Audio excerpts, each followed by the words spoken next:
নমস্কার, কেমন আছেন সবাই? আশা রাখি আপনারা সবাই খুব ভালো আছেন। আমরাও খুব ভালো আছি।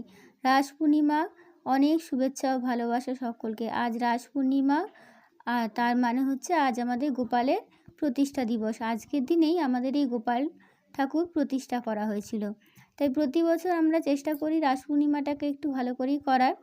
তাই মা এবছর গোপালের জন্য লুচি, সুজি, নাড়ু, খইয়ের মোয়া, এই অল্পই একটু আয়োজন করা হয়েছিল, মা করেছিল।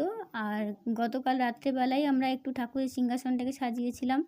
তারপর নিজের সাধ্য মতন একটু আলপনা দেওয়ার চেষ্টা করেছি। কেমন হয়েছে একটু জানাবেন সবাই।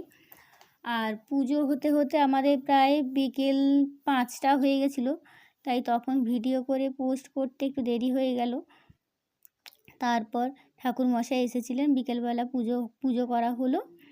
পুজোর পর আমাদের পাড়ার অনেক লোকজন, এখানকার নিমন্ত্রণ করা হয়েছিল, তো তারাও এলো। সন্ধেবেলা খাওয়া দাওয়া হলো, একটু প্রসাদ খাওয়ানো হলো তাদেরকে।